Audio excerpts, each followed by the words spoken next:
Bonjour, bienvenue à la Bible au quotidien, la page Facebook de ceux qui aiment Jésus et qui désirent mettre sa parole, la Bible, en pratique.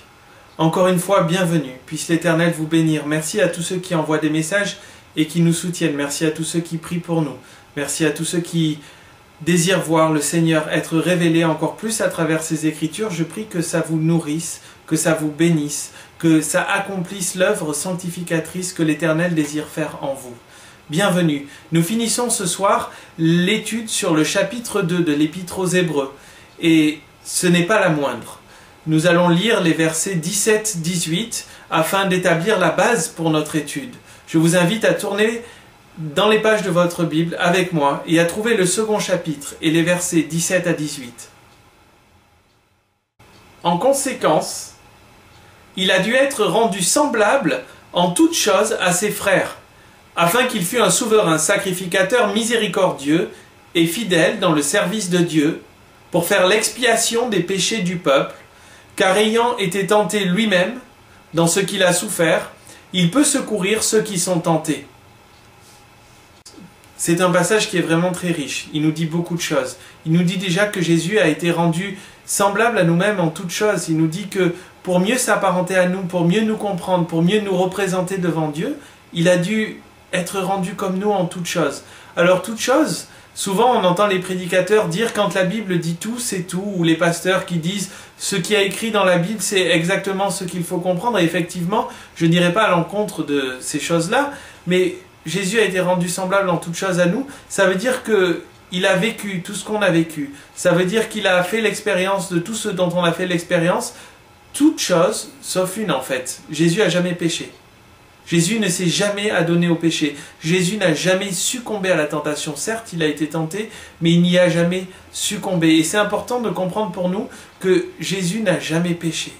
Il a été rendu semblable parce qu'il est né un jour, parce qu'il est mort. Il a été rendu semblable parce qu'il a été fils, parce qu'il a été élevé par des parents. Il a été rendu semblable parce qu'il a été tenté, mais il n'a jamais péché. C'est la seule différence entre Jésus, même au plus profond de son humanité, et nous. Ce passage nous parle d'expiation. Et pour la plupart d'entre nous, l'expiation, c'est peut-être un mot étrange. C'est peut-être un mot qu'on n'a pas l'habitude de comprendre. Expier, faire l'expiation de, ça veut dire quoi? Faire l'expiation de, ça veut dire offrir quelque chose à une personne en colère pour calmer sa colère à l'égard de ce contre quoi elle est en colère. Et ça veut dire quoi dans ce passage-là? Ça veut dire que Dieu est très en colère contre nous, Dieu est très en colère contre l'humanité, et ça veut dire que la seule manière pour apaiser la colère de Dieu à notre égard, c'est d'offrir un sacrifice qui va permettre à cette colère d'enfin s'arrêter.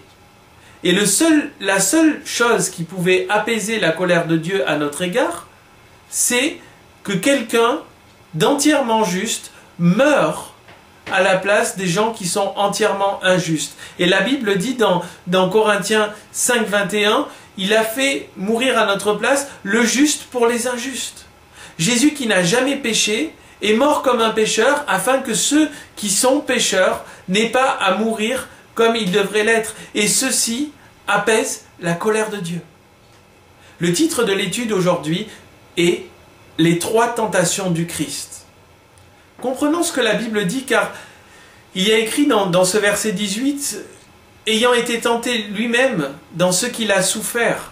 Pourquoi est-ce que la tentation devrait occasionner chez nous des souffrances? Je vais prendre un exemple vachement simple.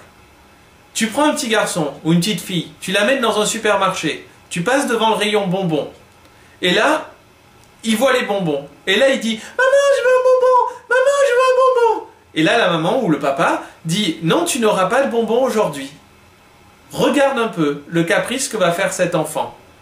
Pourquoi? Parce que tu dis non à quelque chose qu'il désire plus que tout. C'est pareil pour notre chair. Quand à un moment on voit quelque chose, ou on désire quelque chose, ou on convoite quelque chose, ou notre corps réclame quelque chose qui lui ferait du bien, ou qu'il pense lui ferait du bien, et que nous lui disons non parce que nous vivons selon l'esprit et non selon la chair, à ce moment-là, notre chair fait le même caprice que cet enfant dans l'esprit, et nous souffrons, parce qu'il y a un conflit. Et chaque conflit, que nous le sachions bien, chaque conflit occasionne des souffrances. Alors vient un dilemme pour moi, et certainement pour toi, parce que si tu réfléchis bien à ce verset, la Bible dit que Jésus a été tenté en toutes choses. Excuse-moi, la Bible, excuse-moi Dieu, excuse-moi Jésus, mais en quoi tu as été tenté en toutes choses? C'est ce que moi j'ai envie de répondre, c'est ce que moi j'ai envie de dire à Dieu. Mais comment tu as été tenté en toutes choses? Comment est-ce que tu as été tenté avec les difficultés de l'âge avancé? Comment est-ce que tu as été tenté, Seigneur Jésus? Comment est-ce que tu as été tenté avec cette tentation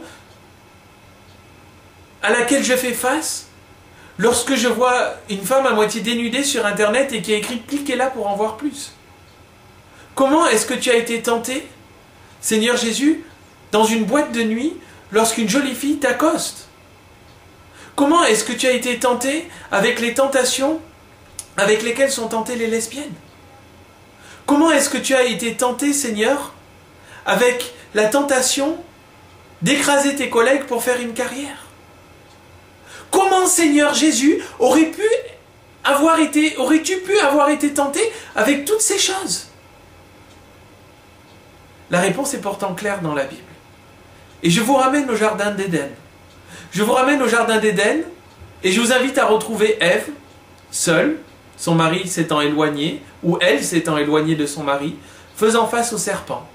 Je vous invite à écouter cette conversation et à regarder la réaction d'Ève.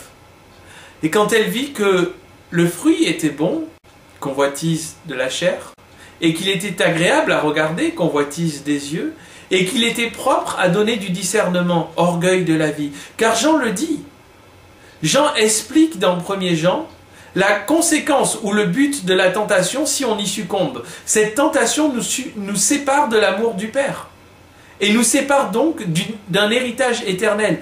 Toutes les tentations auxquelles nous pourrons avoir à faire face un jour sont résumées dans ces 3 choses: la convoitise des yeux, la convoitise de la chair et l'orgueil de la vie. Et c'est exactement ce à quoi Jésus a dû faire face. On le retrouve par exemple dans Matthieu chapitre 4, lorsque le diable lui dit: après que Jésus ait jeûné 40 jours, change ces pierres en pain.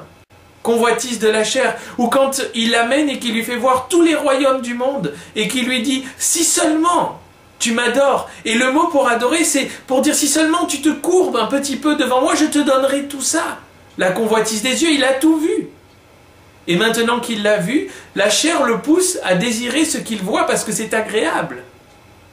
Si seulement tu m'adores un peu, je te donnerai tout ça, convoitise des yeux. Si tu es le Fils de Dieu, saute du pinacle du temple. Si tu es le Fils de Dieu, orgueil de la vie. Et combien de fois on est tenté dans l'orgueil de la vie? Si tu es un homme, vas-y, bats-toi. Si tu es une femme digne de ce nom, alors tu ferais pas ça ou tu dirais pas ça, et on est poussé.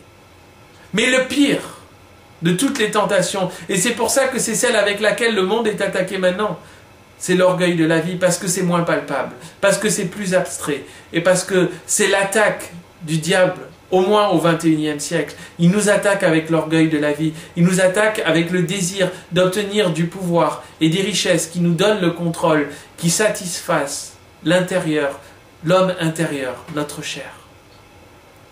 Jésus a été tenté dans ces 3 points, et parce que toutes les tentations auxquelles tu pourras avoir à faire face un jour se retrouvent dans l'un de ces 3 points: l'orgueil de la vie, la convoitise des yeux et la convoitise de la chair, alors tu sais que ton maître, ton souverain sacrificateur, ce souverain sacrificateur miséricordieux, est capable de te comprendre, et non seulement il est capable de te comprendre, mais il est capable de t'aider.